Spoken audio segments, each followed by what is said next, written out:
अपने अगले मौजू की तरफ बढ़ते हैं। नवाज शरीफ साहब के हवाले से आज एक बड़ी ख़बर सामने आई है और वैसे तो जब से वो वापस आए हैं पाकिस्तान लंदन से तो आहिस्ता आहिस्ता उनके लिए रोड ब्लॉक्स जो हैं वो ख़त्म होते जा रहे हैं। आज सुबह ही इससे पहले शहबाज शरीफ साहब ने यह बयान दिया था कि लेवल प्लेइंग फील्ड अगर होती तो हम केसेस क्यों भुगत रहे होते, क्यों कोर्ट्स में जाते।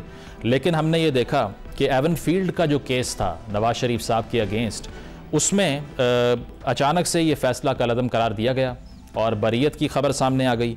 और एक और चीज़ ये थी कि इसी केस में जो फ्लैगशिप रेफरेंस था, इस पर भी जो बरीयत के ख़िलाफ़ अपील थी वो नैब की जानिब से वापस ले ली गई। अब ये वही नैब है जो कि इससे पहले सालों से हमें बताता आ रहा है कि इन केसेस में जान भी मौजूद है और इसके अलावा ये कन्विक्शन तक भी जाएंगे। लेकिन बहुत से ऐसे केसेस जो नैब ने पहले परसू किए हैं उनका कोई रिज़ल्ट नहीं निकला और इस केस में भी बिल्कुल ही यही सूरत हाल सामने आई।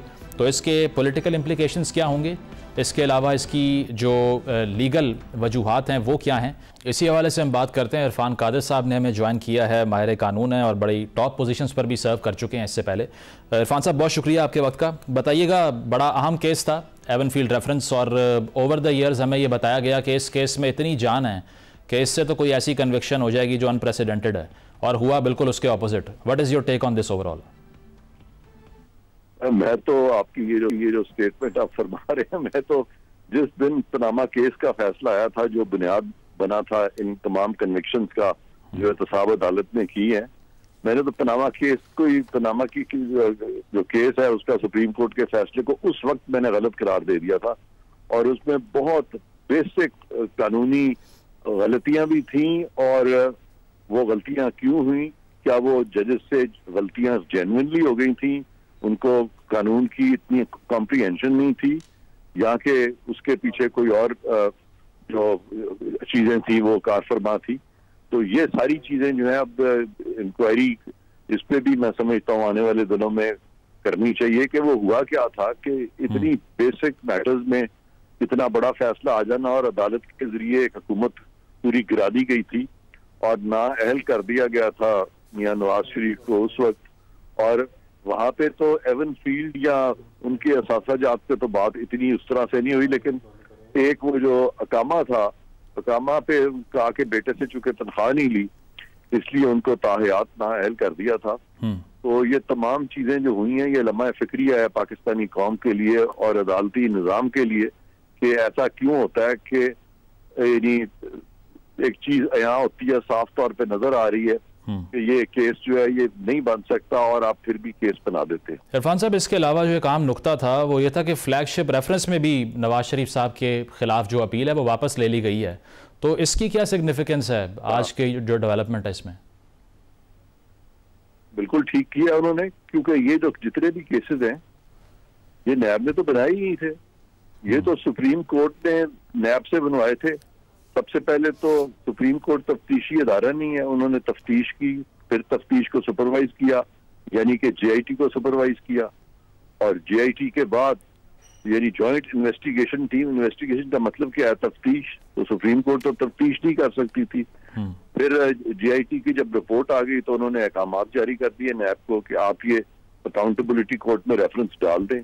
तो नैब का तो रोल ही खत्म हो गया था। तो ये सारा कुछ सुप्रीम कोर्ट ने किया था। कानून में तो कहीं नहीं लिखा कि सुप्रीम कोर्ट जो है वो रेफरेंस फाइल करेगा और सुप्रीम कोर्ट तफ्तीश करेगा। तो इसकी तो बुनियादी गलत थी। इरफान साहब, इस पे फिर ये तो वो कहते हैं ना एब्सोल्यूट नाइलिज्म है ना, किसी चीज़ का कोई मतलब ही नहीं है। एक कार्रवाई शुरू होती है, उस पर ज़ोरों शोर से काम होता है और over the years down the line समझ आती है कि नहीं, इसमें एविडेंस ही नहीं था, कौम के पैसे खर्च होते हैं, वक्त ज़ाया होता है, सियासी लीडरान जो हैं वो डिप्राइव हो जाते हैं इलेक्शन लड़ने से, आवाम वोट नहीं दे पाती, 10 साल बाद एकदम आइडिया होता है कि नहीं ये केस गलत था। तो ये नैब इस तरह ही करता रहेगा, यही चलता रहेगा आगे भी पाकिस्तान में? नैब ने नहीं किया, मैं तो कह रहा हूँ नैब ने केस बनाया ही नहीं था। लेकिन दरखास्त तो बारे में तो कोई बात ही नहीं करता। जी वकील भी नहीं बात करते, सिर्फ मैंने तब बात की थी और तो किसी ने की ही नहीं कभी। जी हाँ। लेकिन उस पे जो नैब के पहले बयानात आते रहे हैं जिससे तासुर ये मिला कि जी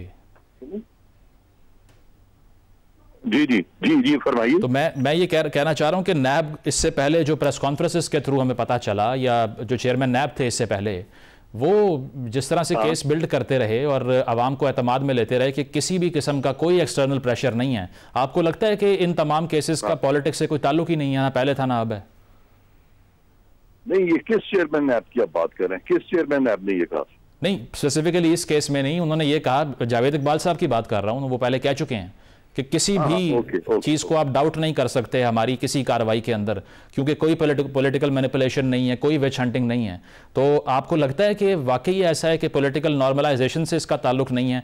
आज हालात बेहतर हुए हैं नून लीग के लिए, तो ये केसेस जो हैं वो खत्म हो गए। जावेद इकबाल साहब जो थे वो तो एक खातून की वजह से, वो इमरान खान साहब की हुकूमत ने जिस कदर सुना कि उनको ब्लैकमेल किया है, उसकी तो मिसाल ही नहीं मिलती। उनकी तो जो इंडिपेंडेंस थी, एक इंडिपेंडेंट कैपेसिटी थी, वो एक बहुत बड़ा सवालिया निशान था और वो बहुत कंट्रोवर्सीज का शिकार रहे हैं। तो उनकी जो क्रेडिबिलिटी थी उसके बारे में तो आप मुझसे बेहतर जानते हैं, तो उस पर अब मैं क्या मजीद रोशनी डालूं।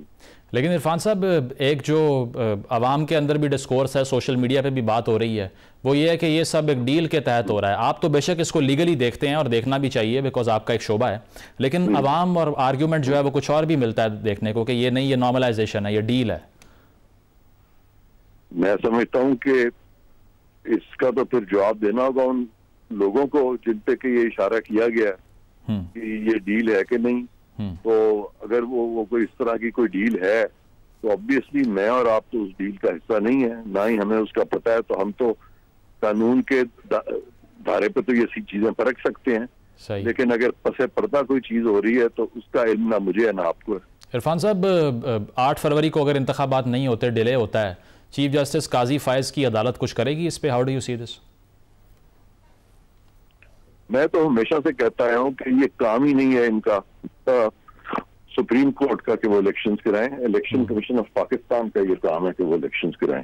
जी ठीक है, बहुत बहुत शुक्रिया। इरफान कादिर साहब हमारे साथ मौजूद थे और उनका कहना ये कि इस तरह के केसेस जैसे एवनफील्ड का केस था, इसको स्टडी करना चाहिए, देखना चाहिए कि इसमें कौन से ड्रॉबैक्स थे जिसकी वजह से वक्त भी ज़ाया हुआ, आवाम का पैसा भी ज़ाया हुआ और सियासी मैदान में भी भौचाल रहा।